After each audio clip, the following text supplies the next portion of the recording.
नमस्कार दोस्तों। 24 घंटे में अपनी जिंदगी बदले का ये छठा वीडियो है, यानी कि छठा घंटा। दोस्तों, जब आप अपनी कार की सर्विसिंग के लिए सर्विस सेंटर जाते हैं तो मैनेजर आपसे पूछता है, आपको पूरी ओवरहॉलिंग की जरूरत है या फिर छोटे मोटे सुधार करने चाहिए। आप भी अपने जीवन के दृष्टिकोण के बारे में खुद से यही सवाल पूछ सकते हैं, किस चीज को बदलना है और कितना बदलना है। आमतौर पर जीवन के बारे में आपके सामान्य दृष्टिकोण का पता लगाने के लिए किसी प्रोफेशनल मनोचिकित्सक की जरूरत नहीं होती। आप पहले से ही जानते हैं कि आप आशावादी हैं या फिर निराशावादी, अंतर्मुखी हैं या फिर बहिर्मुखी, हंसमुख हैं या फिर गंभीर स्वभाव के हैं। हो सकता है कि आप इस बारे में बिल्कुल सटीक अंदाजा ना लगा पाए, लेकिन आपको अपने बारे में कुछ तो पता होता ही है। कुछ लोग हमेशा नकारात्मक भविष्यवाणी करते रहते हैं। ये उनके जीवन का सामान्य दृष्टिकोण होता है। ये उनके नजरिए और व्यक्तित्व का प्रमुख हिस्सा होता है। ये कहा जा सकता है कि आशावादी और निराशावादी दोनों को ही अपने सच होने की अपेक्षा होती है। आसपास की घटनाओं पर आप बुनियादी तौर पर कैसी प्रतिक्रिया करते हैं और उस प्रतिक्रिया को बदलने के लिए किस चीज की जरूरत होती है। एक बार एक न्यूज़पेपर के एडिटर ने अपने हाउसकीपर से कहा कि मुझे लगता है इस साल आलू की फसल बहुत अच्छी होने वाली है। लेकिन हाउसकीपर ने कहा कि हो ही नहीं सकता, मुझे तो लगता है फसल बहुत ही कमजोर होगी। उसके बाद उसी एडिटर ने अपने हाउसकीपर की बातों को ध्यान में रखते हुए एक आर्टिकल लिखा, और उस आर्टिकल में उसने अपना नाम नहीं दिया। और आर्टिकल में लिखा था कि इस साल आलू की फसल बहुत अच्छी होने वाली है। उस रात एडिटर जब घर लौटा तो हाउसकीपर हाथ में अखबार लिए दरवाजे पर उसका इंतजार कर रही थी और बोली, मैं गलत थी, अखबार में छपा है कि इस साल फसल बेहतरीन होगी। वो हाउसकीपर हर छपी चीज पर विश्वास कर लेती थी। उसने अपने विचार पर भरोसा नहीं किया कि आलू की फसल कम होगी। उसने तो बिना किसी प्रमाण के बाहरी सोर्सेस पर यकीन कर लिया। उसने अपनी राय बदल ली, लेकिन उसका नजरिया फिर भी नहीं बदला।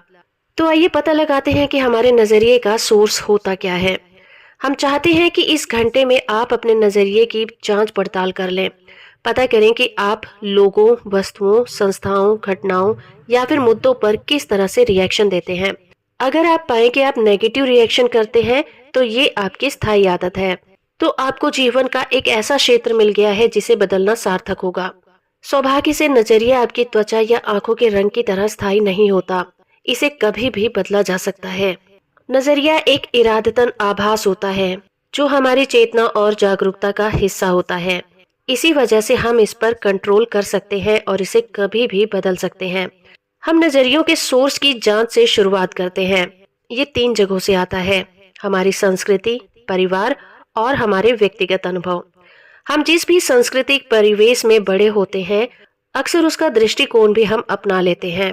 इसके अलावा पारिवारिक दृष्टिकोण भी एक पीढ़ी से दूसरी पीढ़ी में ट्रांसफर होती रहती है। लेकिन हमें ये ध्यान रखना चाहिए कि हमारे नजरिए सिर्फ बचपन के एक्सपीरियंस पर ही निर्भर नहीं होते। रिसर्च से पता चलता है कि कई नजरिए बड़े होने के बाद हमारे पर्सनल एक्सपीरियंस के आधार पर बनते हैं। हम लगातार हो रहे प्रोपोगेंडा, सरकारी सुझाव या फिर अपनी लाइफ में होने वाले लगातार उतार चढ़ाव से भी बहुत कुछ अपना नजरिया बना लेते हैं। हमारी प्रॉब्लम यह है कि हमारा ठोस नजरिया हर चीज को अपने ही रंग में रंग लेता है। दोस्तों, हमारा अंतर्मन ही ये तय करता है कि हमारे बाहर की दुनिया का एक्सपीरियंस कैसा होगा। हम दुनिया को उस तरह से नहीं देखते जैसी कि वो सचमुच होती है। हम तो दुनिया को उस तरह से देखते हैं जैसा हम इसे महसूस करते हैं। मिसाल के तौर पर डिप्रेशन हमारे साथ होने वाली कोई नई चीज नहीं है। ये तो हमारी फीलिंग पर होने वाला रिएक्शन है। साइकोलॉजिस्ट विलियम ग्लासर का कहना है कि लोग गुस्सा या फिर डिप्रेशन नहीं होते, वो तो खुद गुस्से और डिप्रेशन के शिकार बन जाते हैं। दोस्तों, लोग बुनियादी तौर पर 2 प्रकार के होते हैं। एक तो अंतर्मुखी, जिनकी दिशा भीतर की तरफ होती है, और दूसरे बहिर्मुखी, जिनकी दिशा बाहर की तरफ होती है। अंतर्मुखी व्यक्ति खास तौर पर दबाव के समय में बाकी सबसे कट जाता है और अपने ही अंदर रहता है। अंतर्मुखी व्यक्ति में आत्मनिर्भर और कर्म केंद्रित बनने की प्रवृत्ति होती है, जबकि बहिर्मुखी यानी कि एक्सट्रोवर्ट व्यक्ति को लोगों के साथ बातचीत करने की जरूरत होती है। आपका बुनियादी स्वभाव चाहे जैसा भी हो, आप अपना नजरिया बदल सकते हैं। शायद आप कहें या फिर सोचते हो, काश मैं ज्यादा बहुमुखी होता, या फिर काश मैं चीजों का उजला पहलू देख पाता। कई लोगों की ये इच्छा आत्मविश्वास की कमी के कारण हो जाती है। आपने हाल ही के दिनों में कुछ नया नहीं किया है। आप चुनौती से बचने के लिए बहाने खोजते रहते हैं और उनके कुछ लक्षण होते हैं जो इस तरह के होते हैं। आप जिम्मेदारी स्वीकार करने में असफल होते हैं। आपका नर्वस सिस्टम साफ नजर आता है। अगर आपका बॉस आपको बुलाता है तो आप सोचने लग जाते हैं मैंने क्या गलती कर दी है, बजाय ये सोचने के कि ईश्वर का शुक्र है कि मेरी तनख्वाह बढ़ने वाली है।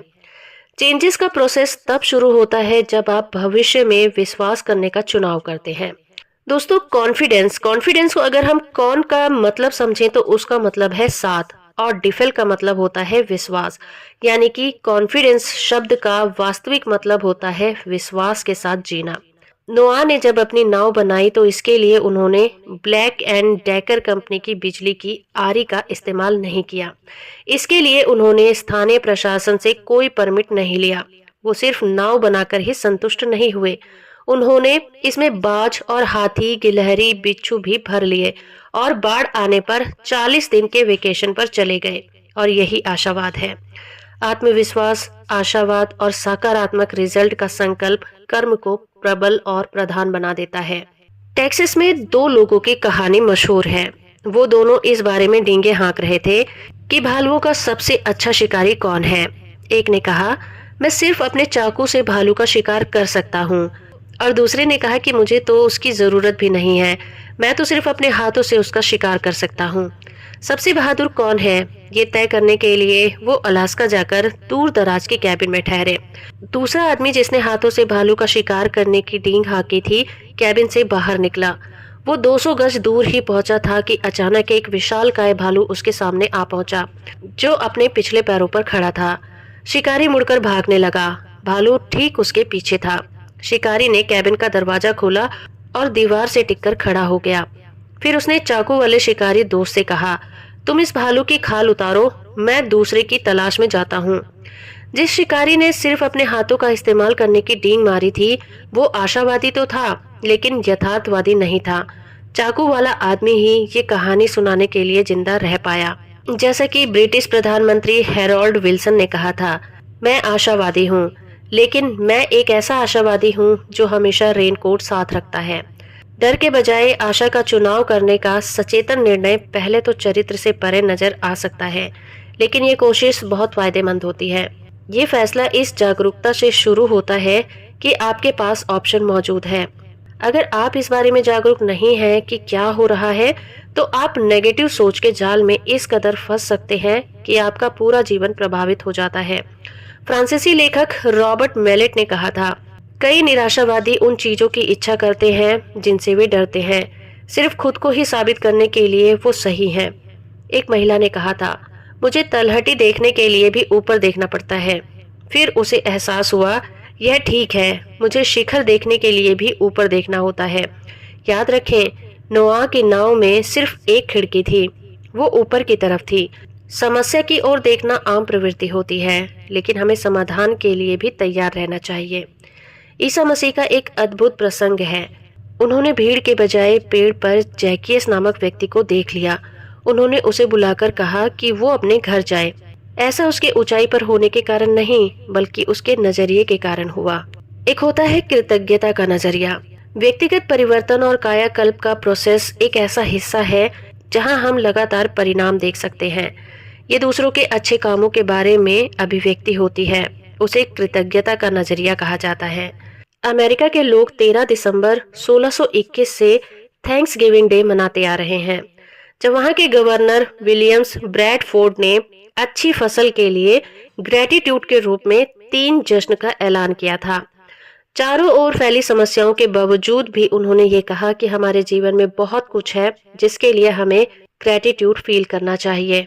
इसी तरह से बार्नेट गिब्सन ने भी अपनी book happiness day and night में लिखा है, इससे कोई फर्क नहीं पड़ता कि लाइफ में आपके सौभाग्यशाली हाथों को कितना भरा है, अगर आप में ग्रेटिट्यूड का भाव नहीं है तो आप आध्यात्मिक दृष्टि से घटिया इलाके में रहते हैं। एक बात तय है कि आप दिल से ग्रेटिट्यूड और निराशा एक साथ महसूस नहीं कर सकते।